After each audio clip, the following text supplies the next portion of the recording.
Okay, so we're recording again. So make sure that to get your credit for attending, and so there's going to be some portion of your attendance grade that's going to be based on you messaging to this meeting to what is the answers to what should be in the fill in the blank. Okay, so make sure you go ahead and do that at some point. Let's continue. One thing I did say I wanted to do, and let me go ahead and I'll share my screen to do this, as I do want to talk about the forms. Where are you? There you are. Okay, so some of you, let's see. Okay, some of you have filled this out already. Thank you very much. Some of you have not. So you have, just I'll be accepting responses on this until the end of the week. All right, because I want to know. I want to use this as an example of. I want to use this as an example of how we can do quizzes on Microsoft Forms, but I also want to be able to get your input on how you want some of the class to be structured for this. Okay, so answer these questions. One other thing I am going to change. I'll do it after the class. I am going to change the quiz, the form a little bit, to add point values if I can to this. Don't worry about the points that you actually get. I'm just going to randomly give points on that, because what I want to do is I want to see if I can import that into like an Excel spreadsheet or something and make sure that the point. One of the other professors was saying that he was having issues with when he imported the grades from a form quiz into Excel, that all the grade values were wrong. And so I want to see if that's able to be corrected. Okay, I want to see if that's been corrected. All right, so we will unshare that, and let me go ahead and now share something else. Okay, I'm going to share just the desktop here. Okay. Because what I want to show you, here we are. I want to show you how this whole execution from the command line of a Java program works. Okay, so if we look here, this you have access to this folder. This is where we're going to put the lecture examples. Okay, you have access to this folder. So notice we have a few Java file examples. Okay, and what I want to do is I'm going to show you. I can open with Notepad. Okay, and what you see is it's just a text document, right? It's just a text document that is some Java code. Now, I can look at that through this Java IDE. If it'll come up there, okay? I can look at it through this Java IDE, the welcome.java, this one, okay? Notice it's the same file, right? It's the same information, it's just a text file, that's all it is, okay? So, how do we execute this file? Well, back in the old days, all right, we had this DOS thing, all right, and none of you guys know this well anymore, but so you would run commands, right? So there are some example commands in a DOS prompt. If you want to see the contents of a folder, the contents of a directory, you can use the dir command. So I want to navigate, I'm going to change directory to this folder,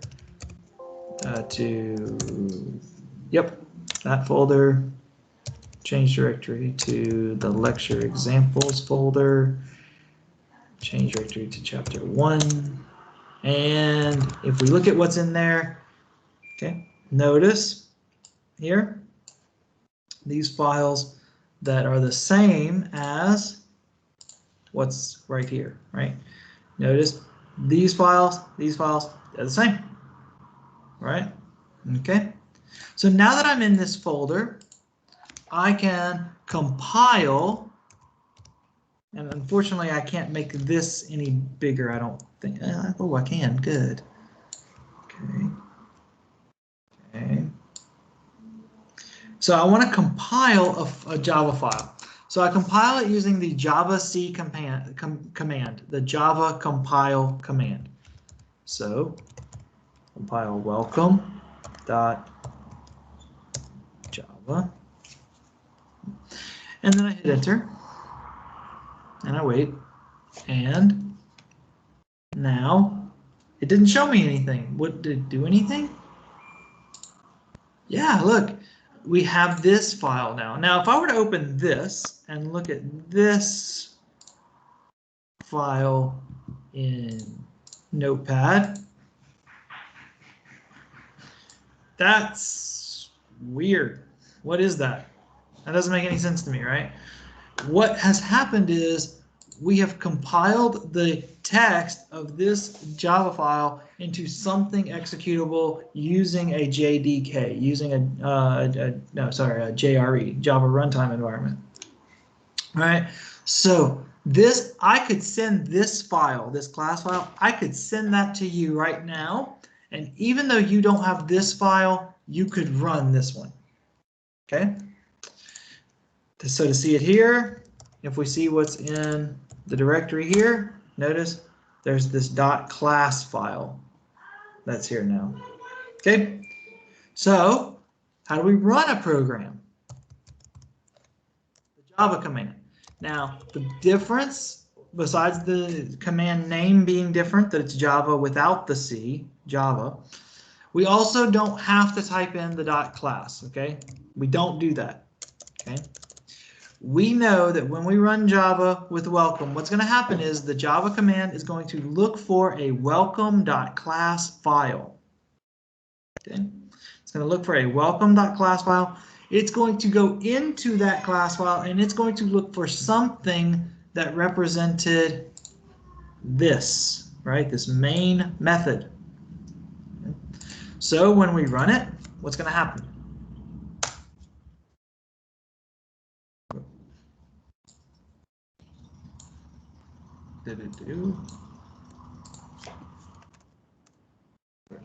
All right, notice what happened. The output was welcome to Java, what we would expect. Okay, now if we come here and we change, I'm going to open with a text editor. Okay, if I change this message to welcome to Octanes University. Okay, now I'm going to save this. Okay, so I want to notice the JGraphs when I look in here says, hey, that file changed. You want me to reload it? So I'm going to reload it. So now it says this now, right? So when I run this, Java welcome, what's going to display? Think about it. Think about what you think is going to display. Is it going to be welcome to Java? Is it going to be welcome to Octanes University? Is it going to be some type of error? Somebody gave an answer, I think. Oh, competing answers. Now, we saved the Java file. Okay, so who's that? Alper. Okay. Good point, Rajab, right? We did not change the class, right? So if we run the class file, remember Java welcome is going to look for a class file. It finds it and it prints out welcome to Java. Why? Because we did not recompile our welcome to Java, our welcome class, right? Our welcome.java file. Because we did not recompile it, the class file is still based on the old welcome.java Java file. Okay, I hope that is clear. So now if we want this to display welcome to Octanese University, we have to recompile our .java file. Okay, so we recompile it, we run it, Java welcome, and now we get welcome to Octanese University. Okay? All right. Why did I go through all that? Because I want you to see something fun here. All right. So here we have this welcome.class. Okay. If I compile this here, by the way, okay, so for your IDE, if you're using JGrasp, it's this green plus is a compile file button. This running man stick figure thing is the run the method. This debug, we'll get into that later. All right, but notice that basically what happens when I click compile, it just executes this Java C command with welcome.java. Right? And then if I run it, I just run Java welcome. Right? So this is the same stuff we did on the command line. The nice thing about the IDE, and this is regardless of which IDE you want to use, okay? This could be JGrasp, NetBeans, IntelliJ, whatever, okay? One of the main things it acts as the combination of a text editor plus a command line interface. Okay, that's some of the main functions. It just makes it easy. All right, makes it easy to do this stuff. Okay. All right. Is there a question? Yep. Okay, no questions. No questions. I do not see. Okay. Oh, that sounds like a system administration question, which I also teach that course. Let me talk to you outside of this lecture, okay? We'll get an idea of what it is that's going on. All right, good question. All right, so let's look at a few examples of some error messages. Just some different ways to, actually, let me go through welcome with 3 messages first, okay? So, here we can print on 3 different lines, right? We can print something on the first line, something on the second line, something on the third line. Now, I want to point out the difference between 2 different methods that you're going to use frequently. One is the print ln method. One is if we take the ln off. The ln is a short for line, so it prints on a new line, okay? So if we compile this, notice it creates my class file, and when I run it, okay, it prints this on a line, then it prints this on a line, then it prints this on a line. Okay, if I take the ln off of each of these and I compile it and I run it, notice now it all prints on the one line, because print just prints this out to the screen, right? So it prints programming is fun, exclamation point, and then the cursor is right here. You can't really see it very well, but the cursor stays right there. So when it continues printing, it's going to continue from that spot, right? This is a huge difference, right? ln gives me a new line, no ln gives me no new line. Okay? So I want to keep that like that. All right. Now I want to show you these examples of this syntax. Let's see. The show syntax errors. Okay. So when we go to compile, it should give us an error. No. Wait, did we copy this? Oh, I know. Oh, I'm in the compute expression. All right, show syntax errors, okay? Notice that we are missing a close quote here, right? So if I were to compile this, right, says, hey, this is not right. There's something. Oh, there's a couple of different syntax errors. One, there's no return type. There's no void. Remember that we needed to have this word void in here. That because it does not find this signature, right? There was no void there. This is a syntax error. Okay, so then we compile. And now it should give us another one, right? Now notice what I said before. The syntax errors, when I click on that, it goes exactly right to the point, right to where the problem is. There's an open quote, no close quote, right? So if I close the quote off, right, close the string off, and compile, now it should be fine, right? Now there's no syntax errors, it creates the class.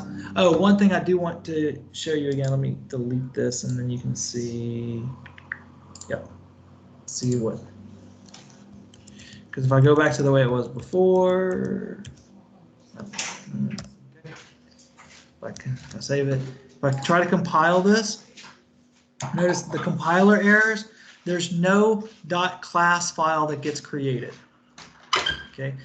Because this was not able to be converted into code, it doesn't even try. It doesn't create a class file.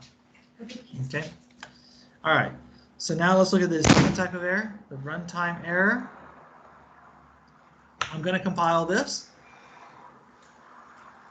Yep, works. Creates the class file. It compiled it. Everything was great. All right. Now, when I try to run it, though, oh, what happened? A big error, right? A runtime error, an exception. Remember I said a runtime error is called an exception in Java, right? It's a divide by zero. I cannot divide this. I cannot divide 1 by 0. Mathematically impossible. And here in computing world, it's not possible either. Okay. Now, normally you won't see something like this where somebody writes 1 divided by 0 in their code. What you're normally going to see is something like this. I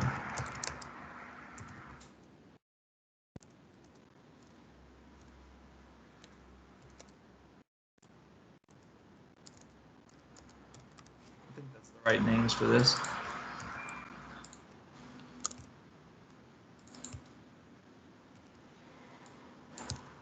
Okay. And instead of being assigned directly 0 and 1, what we'll normally do is we'll get input from the user for one value, get input from the user for a second value, right? And then we'll do something with it. So if I compile this and then run it, I get the same type of error, right? I get the same runtime error, the divide by 0, all that, right? Now, when I click on this, it highlights that this is where the runtime error happened. This is where the exception happened. Does not mean that necessarily this is the problem that needs to be fixed, right? What we may need to do is come back to a line like this and say, oh, hey, the user put in 0 here. That's a problem. We need to not allow that, okay? So this is why I said before, the syntax errors, we see the exact spot where the problem is. The compiler tells us this is the problem. The compiler says, hey, you didn't do a return type. You need void here. Hey, you don't have an unclosed string literal. You don't have a closed quote over here. You need a closed quote. Runtime error can tell us what happened and that it was a divide by 0, but it's not positive that that is where the problem is. The problem could be somewhere else. Okay, all right, and finally, logic errors. Okay, we compile it, it compiles, it creates the class file, great. We run it, it runs, it completes, it prints stuff out, everything's great. And wait a second, that's not right. Wait a second, let me see something. Celsius 35 is Fahrenheit. What is Celsius? You guys, I know you don't use Celsius, you use Fahrenheit here in Turkey. I know. Okay, So Celsius, what was that, 35? Should be 95 Fahrenheit, but my program says that it's 67. Okay. Anybody? Okay. Anybody? Anybody that's taken this class before? No?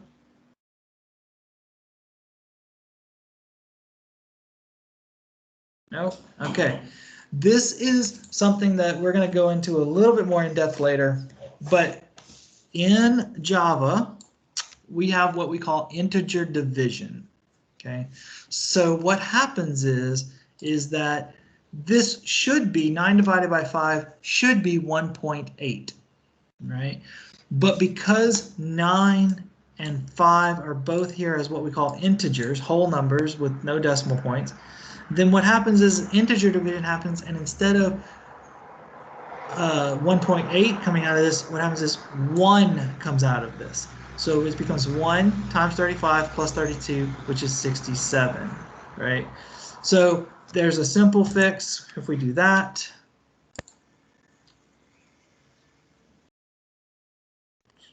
And we run it.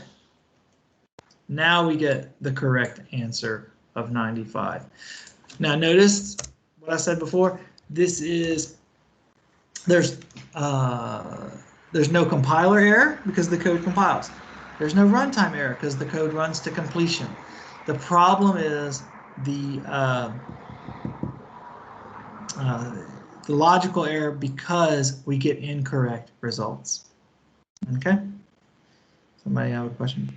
Yeah, exactly. Exactly, Alper. And we'll go into that a little bit more in depth. I think that's in chapter 2, but I'm not sure. All right, let's. So if there's no questions, comments about that going forward, okay. Then what we'll do is we will go to chapter 2. We'll continue on. And again, I'll go ahead and give another break here in 20 minutes. All right, but now you guys have an idea of how to create, run, compile, and run Java files. Okay. What was this other example? Oh, we'll get into that. That's something else later. Okay. Now, chapter 2. What we're going to do is we're going to use an example. Okay. We're going to try to compute the area of a circle. So let me go ahead and open that up.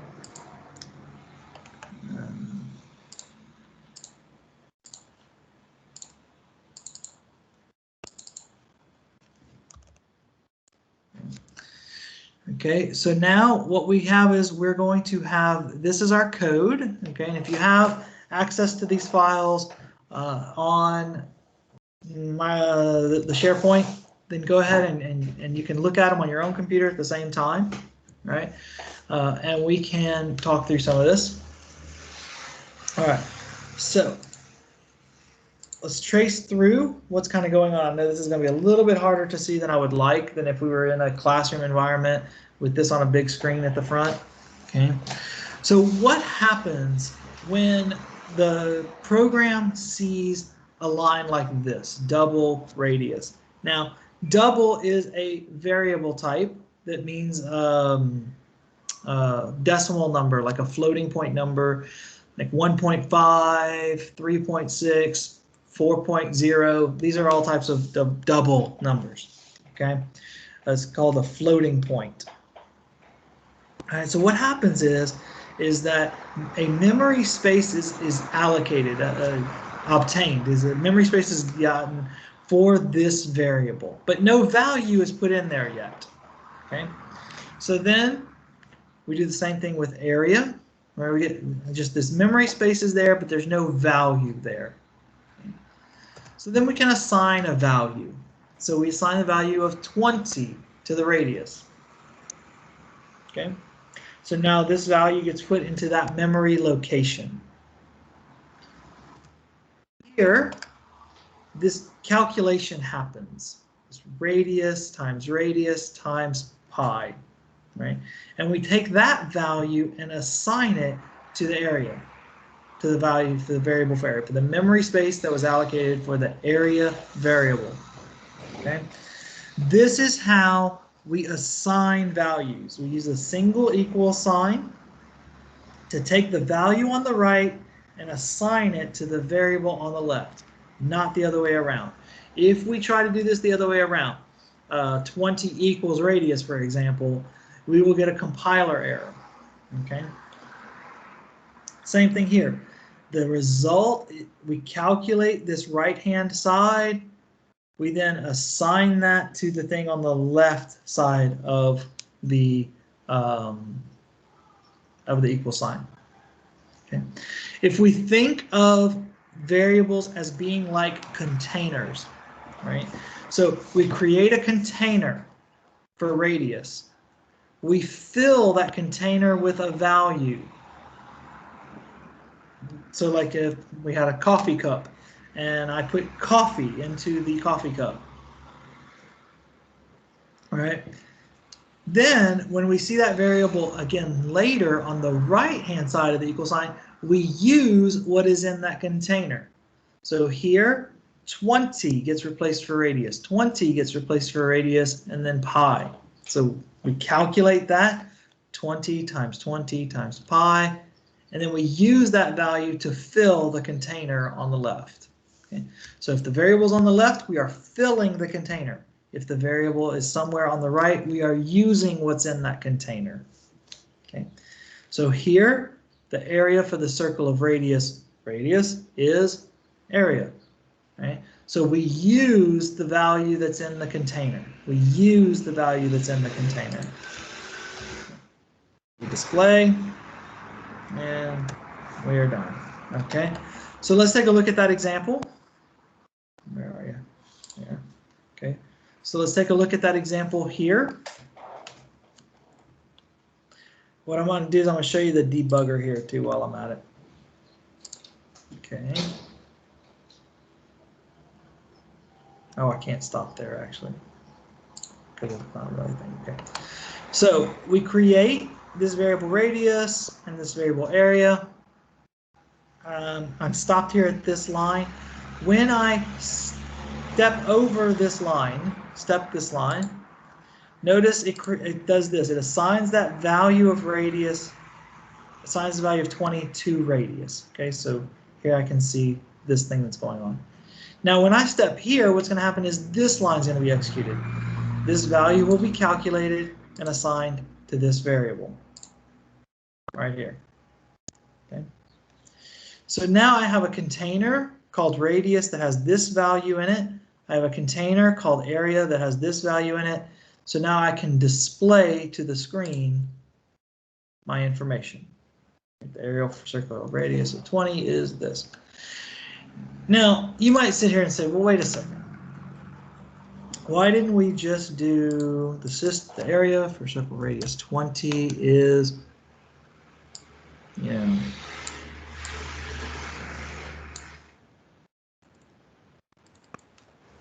times 5, right? Wouldn't this have done the same thing? The answer is yes, it does the same thing, right? It comes with the same results. But here's the problem. What if we wanted to say, okay, well now tell me what the area for a circle of radius 10 is? Well, now I have to go here and change this to 10. I need to go here and change this to 10. I need to go here and change this to 10. That can get very frustrating and annoying, right?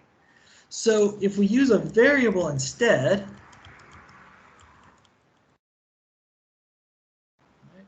then if I want to find out what the area for a circle of radius 10 is, change it in one place and I'm done, right? Change it there, run it, and there you go. Circle area for the circle of radius 10 is 314 and a little bit more, right? Okay, so this is a good reason for why we use variables. And when we continue on with the slides, we're going to see, well, what if we don't want to have to change it in the code? What if we want to have the user tell us? So for example, if you were to go to the ATM to try to get money out, you want to choose how much money you get out, don't you? You don't want the bank to have, okay, every time you come to the ATM, you can get 100 lira. That's it. all right? No, you want to be able to say, I want 100 lira, I want 200 lira, I want whatever, right? Okay, so we'll see in the next part, we'll see how to get input from a user. But before we do that, I want to go back to this compute expression thing because there's an important thing I realized we did not cover here, okay? I cannot remember the Turkish equivalent, but we call, in American schools, when we are learning what's called the order of operations, we call it Pemdas. Okay, it's an acronym, right? And what it means is P parentheses, E exponents, M multiplication, D division, A addition, S subtraction. It's the order of how operations are done, how mathematical operations are done. So what that means is we do what's inside of parentheses first, right? So then we go inside of this parentheses, and now what we have is we have this expression, right? So we don't do addition first because multiplication comes before addition, right? So what's going to happen? We're going to do 2 times 3 and get 6. We're going to add that to 10.5 and get 16.5, right? Okay. So what happens with this parentheses? We get 16.5. Then we're going to do what's inside of this parentheses, and we're going to get 16.5 divided by whatever's inside of this parentheses, which would be 42.5. Okay. So then what is the final result? Whatever 16.5 divided by 42.5 is, I don't know that off the top of my head. So, but the way that Java is done is it follows this PEMDAS order of operations. So it's going to do parentheses. Exponents is a little bit different because there's not an operator for exponents. There's only there's a method for exponents, right? Then we're going to do multiplication and division, and then we're going to do addition and subtraction. Okay, just like in math, right? You guys, that's how you do it in math, right? That's how we do it in computing as well. Okay, all right. Let me do this slides real quick, and then we'll look at some examples of how to get input from the user after the break. Okay, so the way that we get input from the user, because again, if we look back here at compute area, what if instead of hard coding, what we call hard coding a value for radius, what if we wanted to say, hey, Mr. User, Mrs. User, what we want is we want you to tell us what value you want the radius to be, and we will tell you what the area is, right? So we need to get that information from them, but we don't need to get that information at compile time. We want to get that information at runtime. We want to be able to start the program, have it running, wait for the user to give us information, use that information to display what they're saying, right? Okay, so the way that we do that is we use the scanner object. Okay, so we're gonna have to import the scanner class, and I'll show you how to do that in the example, right? But we're gonna create a scanner object. We'll just call it anything, right? It's a variable, so we could call it input, we could call it INP, we could call it your name, whatever you want. But the reason why I use input is because it is a meaningful name. It's something that makes sense. Okay. Then this is a special syntax. You will learn all about why all this stuff about the objects and creating objects and all that in CSE 102. For now, just know that this is the line that you need to use to create the input, because it's going to use the system.in. Now, by default, system.in is the keyboard. So it's going to use the keyboard as an input to this input scanner object. Okay. Lots of different methods exist for what we can get next. So we can get the next double value. Right, we could get the next int value. We could get just next. That would be a string. Next line. All kinds of things like that. Okay. All right. So what we'll do is, like I said, we'll finish off a few of these, and then I will show you some examples after the break. Okay. Identifiers just means variable or method names for the most part. Okay. An identifier consists of letters, digits, underscores, and dollar signs are an option. Dollar signs are also possible. Okay. It must start with a letter, an underscore, or a dollar sign. It cannot start with a numerical value, with a numerical digit. Okay. So an example of input. D is an identifier. It's not a good one. We don't know what that means, right? Right. An identifier cannot be a reserved word like public or void or double. Okay. An identifier cannot be any of these. These are reserved words. True, false, null. An identifier can be any, so a variable name can be any length you want, right? So an example of an identifier might be salary, might be radius. We could have also made this identifier radius of the circle we want to calculate area of, right? This is also an identifier, okay? The compiler doesn't care.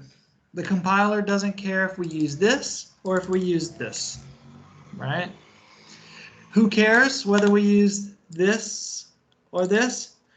Well, you might be tempted to say Taha Hoja, Joseph Hoja. Those guys will probably care whether or not I use this, and we do. But I think more importantly is you'll probably care whether you use this or this. And the reason why is, do you want to have to type this long word, this long variable name? Do you want to have to type that over and over again? My guess is no. All right, my guess is you would not want to have to type that over and over again.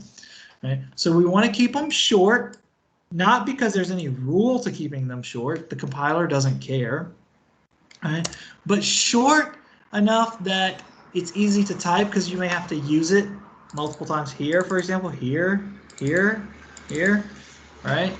You want to use something short that it's not going to be a burden on you, a difficulty to type over and over again, but long enough that it makes sense. For example, if I were to say that is my variable name, well, what is R? It could be anything. It could be radius. It could be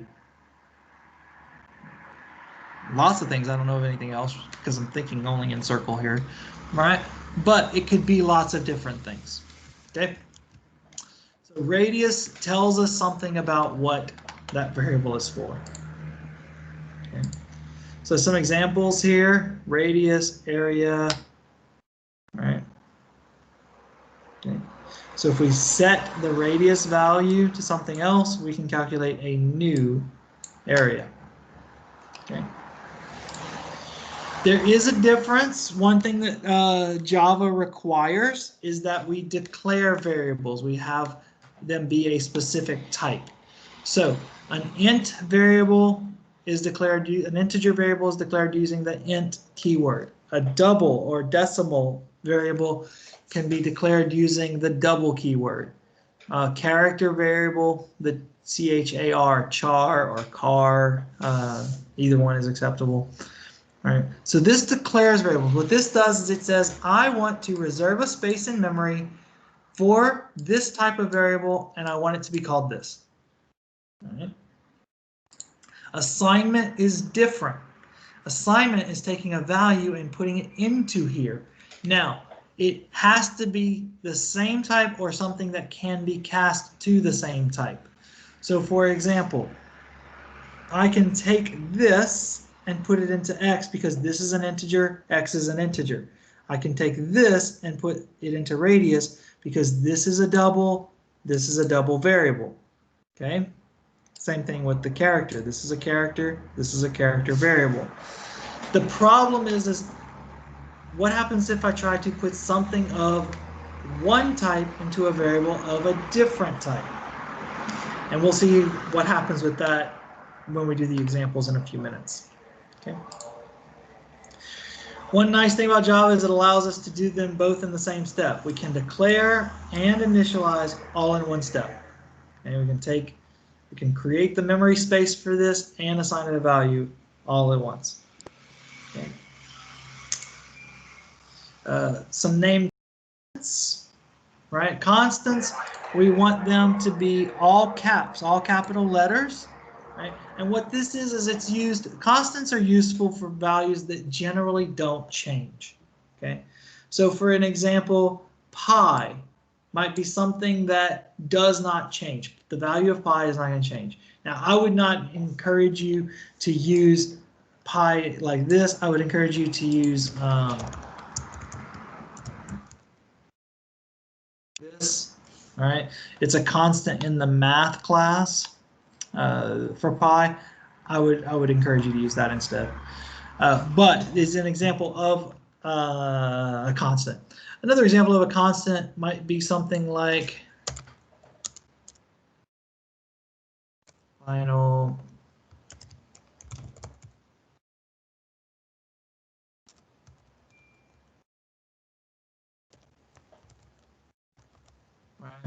might sound like a kilometers per mile. Okay, how many kilometers are there in a mile?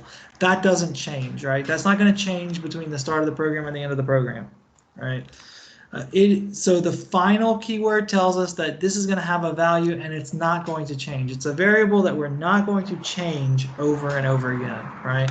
So radius we might change. You might try to calculate different values for different areas for different circles. But something like kilometers per mile will not change. Okay, so it's 11:20. I'm going to give us another 10-minute break, and what I want you to do is I want you to go over. I'm going to skip some of these slides during the break, and we're going to start with another slide later on. But the ones I skip, I want you to go over those, and I will encourage you to go over those in the lab as well. Okay, like the naming conventions, we won't do that here today. Because I want to be done with this slide set by the end of the lecture time. All right, so it's 11:20. You have 10 minutes to take a breather, kind of process through what we've talked about, and I'll see you back here at 11:30.